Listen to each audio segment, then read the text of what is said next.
Les réseaux pair à pair peuvent être représentés par des graphes qui se fondent sur la théorie des réseaux sociaux. Cette théorie conçoit les relations sociales entre les individus en termes de nœuds et de liens. Les nœuds, qui correspondent aux cercles dans le graphe, sont habituellement les membres dans le réseau. Et les liens sont les relations entre ces nœuds, donc entre les membres. Il peut exister plusieurs sortes de liens entre les nœuds.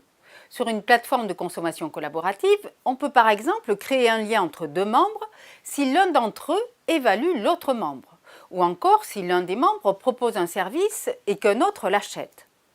Dans le cadre des réseaux sociaux comme Facebook, les liens représentent les liens d'amitié qu'on définit sur son profil. Les liens dans les réseaux peuvent être non dirigés ou dirigés. Lorsque le lien va d'un nœud A à un nœud B, il est alors dirigé et représenté par une flèche de A vers B.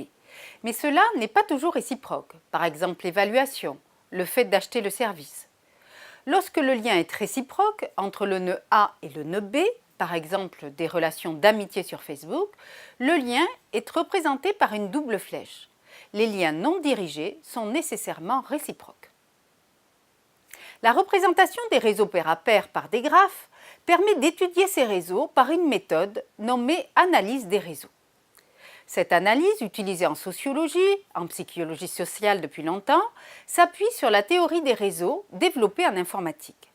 Un réseau social se modélise pour former une structure analysable où tous les liens significatifs entre les nœuds sont étudiés. La structure du réseau est le résultat de la position des acteurs qui la forment. Cette position structurale des membres d'un réseau détermine leurs opportunités et leurs contraintes. La théorie des réseaux sociaux considère moins importants les attributs individuels que les liens et les interactions que les membres du réseau ont avec les autres membres. Dans un premier niveau d'analyse, on calcule les propriétés globales du réseau. On regarde des critères comme le nombre de nœuds, ici 25, le nombre de liens, 30, puis la densité du réseau, qui correspond à la proportion de liens existants par rapport à l'ensemble des liens possibles. Dans l'exemple ci-contre, le réseau comprend un nombre de nœuds et de liens relativement important, mais le réseau n'est pas dense. On constate bien que certains groupes de nœuds constituent des réseaux seuls, par exemple A et H, ou P, Q et R, mais non reliés au reste du réseau. Le cas réel de ce groupe de nœuds correspond par exemple sur Airbnb à un membre H qui propose un logement à louer qui est uniquement loué par le membre A. Dans les plateformes d'économie collaborative ou dans les réseaux sociaux, on cherche à avoir des réseaux denses qui favorisent la viralité, l'offre et la sollicitation de services. Pour comprendre comment marche une plateforme pair à pair, on va rechercher qui sont les membres importants du réseau. Pour cela, on utilise l'analyse des réseaux pour qualifier chaque nœud selon différents critères. Le premier critère est le degré. C'est le nombre de nœuds directement adjacents au nœud considéré.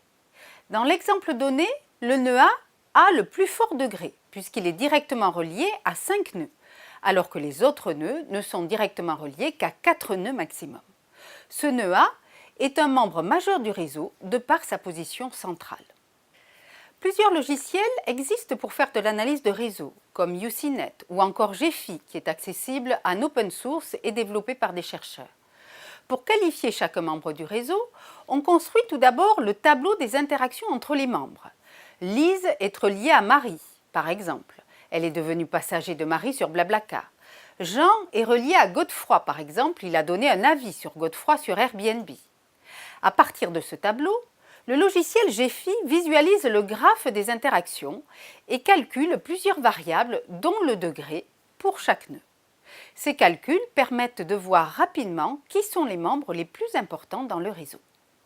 D'autres critères sont aussi intéressants à analyser, car ils fournissent des éléments de compréhension du rôle des membres dans le réseau, liés à leur position structurale par rapport aux autres membres.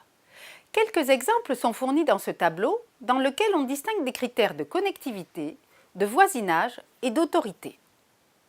Un des critères intéressants de connectivité est la Betweenness Centrality, qui permet de détecter les membres du réseau qui sont des ponts et qui relient les communautés.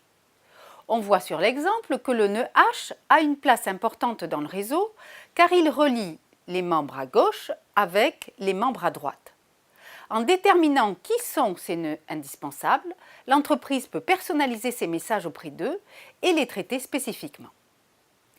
Un autre critère permet de déterminer quels sont les membres hub dans le réseau. Ce sont ceux qui auront le score hub de Kleinberg, calculé dans Jiffy, le plus élevé.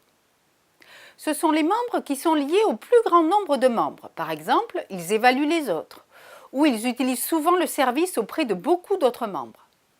L'analyse de réseau nous permet aussi de trouver les autorités. Ce sont ceux qui auront le score d'autorité de Kleinberg, calculé aussi par Jiffy, le plus élevé. Ce sont ces membres qui recevront le plus de liens d'autres membres, par exemple des membres qui vont être les plus évalués, les plus souvent fournisseurs de services. D'autres critères plus complexes, comme la Closeness Centrality, permet de mesurer les plus courts voisinages entre les nœuds, donc les nœuds qui sont les plus proches des autres.